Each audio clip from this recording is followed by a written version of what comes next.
What's up, everybody? It's Frank Sriracha. I'm here with another cast of Discovery Cup game of Stormgate. This is going to be a round 2, game 1 between Argros, the Celestial player at the top of Jagged Maw, and Try on the southern fork. We see right away that Try sends out an imp, possibly to make a meat farm right outside of the Shadow Massive camp. While also sending his Hexen over to scout out what exactly the Celestial player is doing. Argos, standard opener, is just going to send his Morph Core to make another collection array. He's got one Prism on his home collection array, and probably going to use his Arc Ship to start taking down this creep camp. Tries Hexen, though, is going to walk by and see that there isn't any combat happening. I've said this once and I'll say it a million times. I don't understand why people scout a Celestial main when they know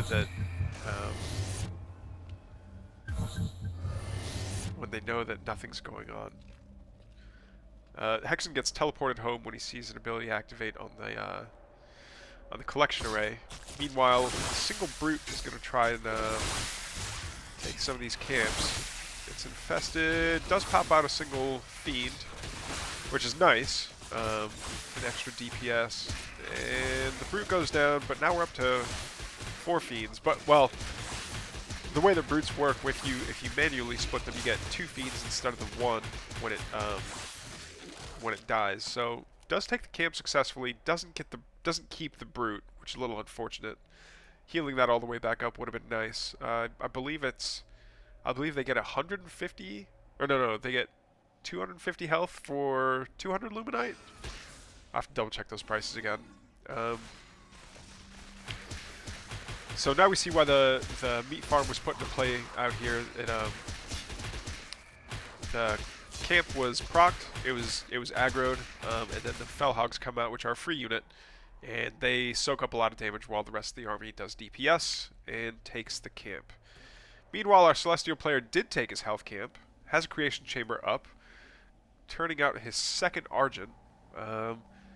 And yeah, it looks like he's got Therium, Luminite, and ooh, is it another collect? It is another collection array that went down on the east side of the map. These symmetrical maps, these mirror image maps, are always, I think they're interesting to watch. I don't know how they'll evolve as the game gets developed, just because Celestials get to fly over everything. But Stormgate is also, or Frost Giant has also talked about the impact of like air terrain. So including terrain on maps that like air units can't bypass that maybe a ground unit could, or maybe make something that's truly impassable so that neither air nor ground can get through it.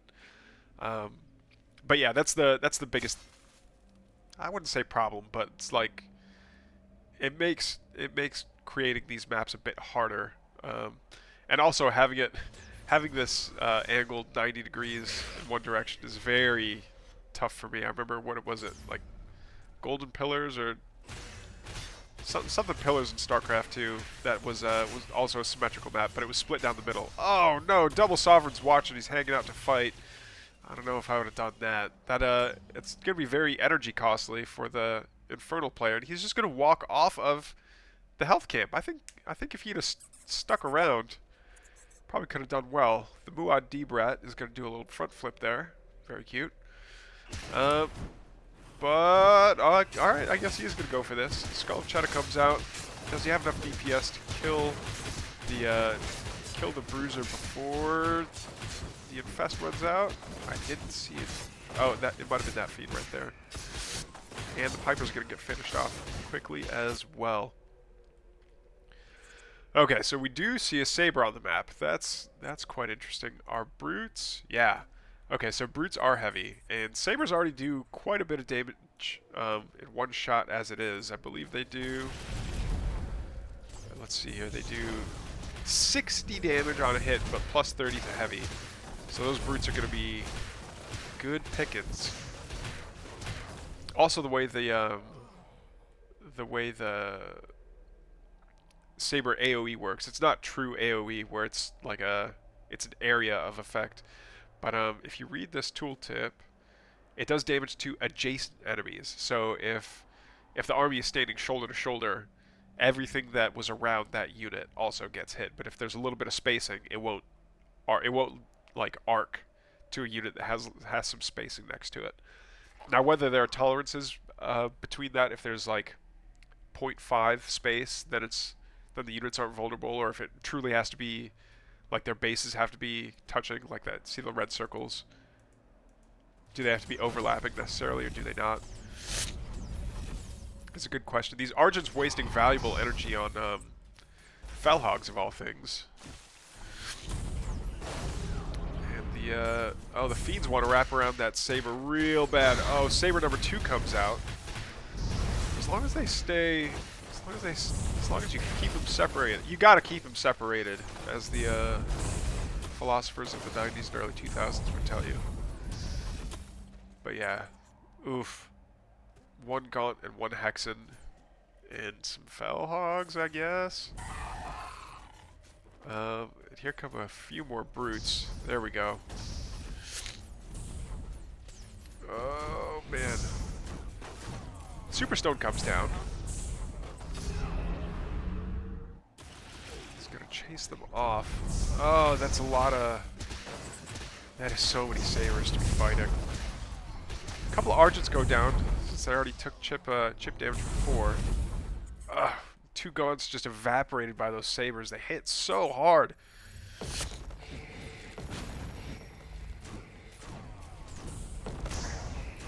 That was a kill. That wasn't a cancel on that meat farm, which is very unfortunate. Also, the Super Shroud Stone going to get burst down. So these Sabers are doing extra damage against heavy structures, which I believe the Shroud Stone is. Imps are just going to vanish. I don't know how Tri holds on here. 4 Sabers is strong. Like, unless you have, I don't know, some other kind of tier 2 tech, like a... There we go. There's a Spriggan. I was just about to say, unless you have Spriggans, I don't know how you deal with them. But really, there's not that many Argents anymore. Spriggan's getting a massive buff this patch as well. I believe their damage got a 33% increase.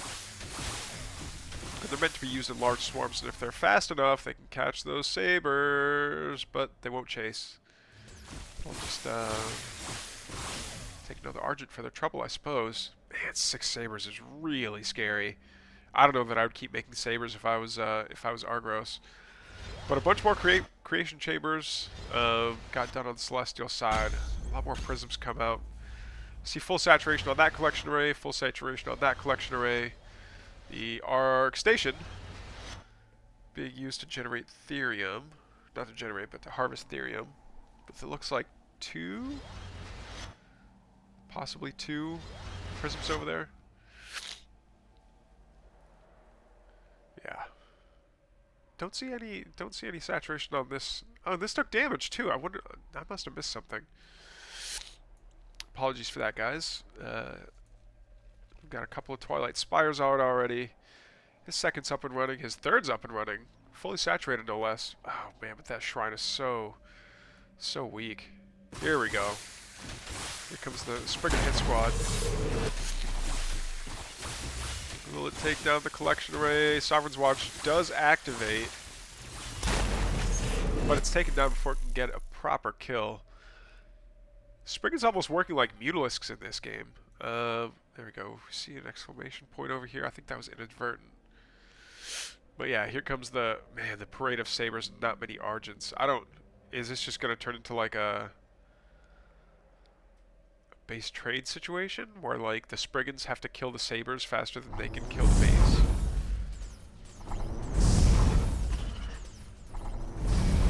Yeah, being able to volley those is insane.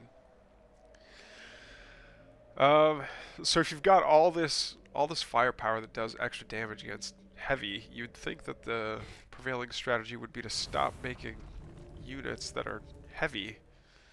But we do see more Brutes coming out. That might just be for split potential to take Argent shots, get a little bit of damage done, and then hopefully surround. There we go. There comes there's the Spriggan counter attack from the rear. Oh, you knew this was coming. You knew this was coming. A lot of those Argents are so, I don't want to say weak, but they're so like weak-end. There's not enough numbers. That's a lot of Sabers, and Sabers are not cheap. So yeah, the entire Celestial army just vanishes. There's 4 Argents that are going to go home. Meanwhile, a sizable Infernal Force is going to chase them away. Possibly contest this this Vision Camp. Doesn't want to, just wants to get the surround on an Argent, I guess, or possibly all of them. There we go. Does see a couple, does whittle them away. Celestials do get a Spriggan for their troubles, but they're just getting picked off on the retreat. Oh, a couple of those link nodes with strike nodes, excuse me. Doing a little bit of damage. They do have a high rate of fire. You know what? Their damage also isn't that bad. Man, the Sovereign's Watch is strong though. Sovereign's Watch coming down to pick off, or at least do a bunch of damage on these Spriggans. Argents are going to give chase, but they're an awfully slow unit. Meanwhile, these Infernals are just going to enjoy the view of the Skull Squisher. That's the one.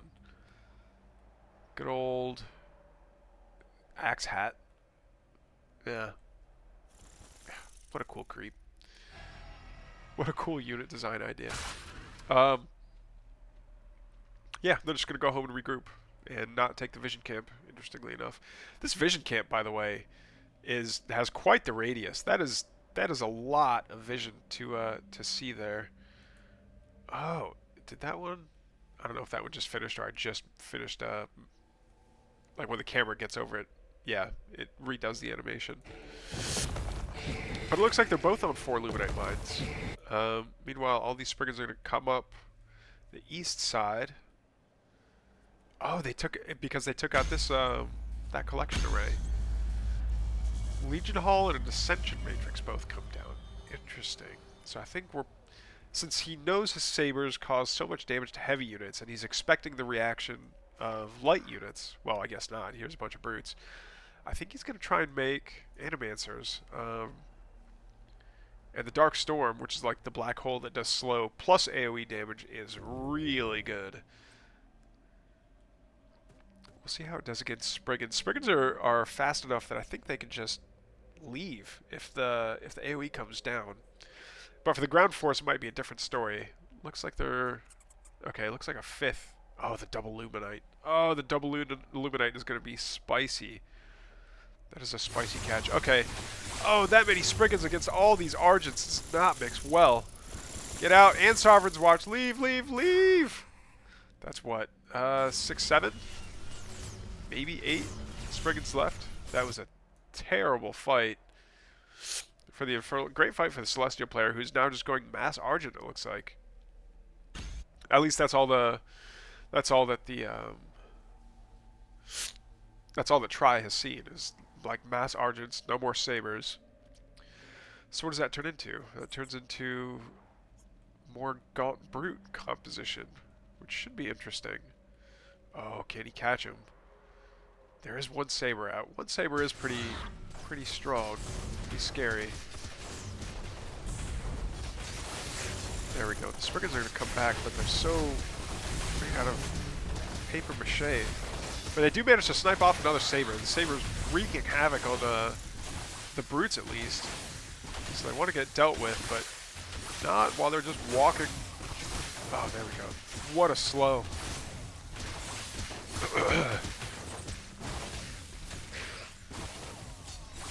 Yeah, I don't know that the Fiends keep on doing more and more chip damage to him.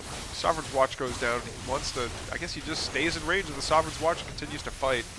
I don't know if this is a fight you want to take. Try. That Sovereign's Watch is doing work on you.